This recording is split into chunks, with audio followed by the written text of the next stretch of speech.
Attingal Royal Enfield SVR മോട്ടോഴ്സിൻ്റെതാണ്. Attingal Royal എൻഫീൽഡിൻ്റെ ഷോറൂമിൽ ഇപ്പോൾ സർവീസ് സെൻറ്ററിൽ ശരിയാക്കിയിട്ട് വന്ന വണ്ടിയാണ്.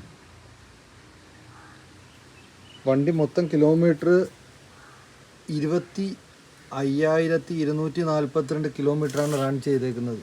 മൊത്തം 2020 വണ്ടിയാണ്. സർവീസ് കഴിഞ്ഞ് 22-ാം തീയതി സർവീസ് കഴിഞ്ഞ് 22-ാം തീയതി സർവീസ് കഴിഞ്ഞ വണ്ടി ഇപ്പോൾ ഇന്ന് 11-ാം തീയതി അല്ല 10-ാം തീയതി മുതൽ തന്നെ വണ്ടി സ്റ്റാർട്ടാവാതെ ഇങ്ങനെ കിടക്കുകയാണ്. അവർ പറയുന്നത് ഇനി ഒരു 8,000 രൂപയും കൂടെ ആവുമെന്നാണ്. കഴിഞ്ഞതിന് ഒരു 6-7 മാസം, അതായത് ഒരു വർഷത്തിനകത്ത് തന്നെ ഇത് സെൻസർ, അവർ ടയർ ഇളക്കിയപ്പോൾ സെൻസർ പോയതിൻ്റെ പേരിൽ അതിൻ്റെ എന്താ പറയുക, സെൻസർ ശരിയാക്കാൻ എന്തോ പറഞ്ഞിട്ട് അതിന് 16,000 രൂപ ഇവർ ഈടാക്കിയിരുന്നു.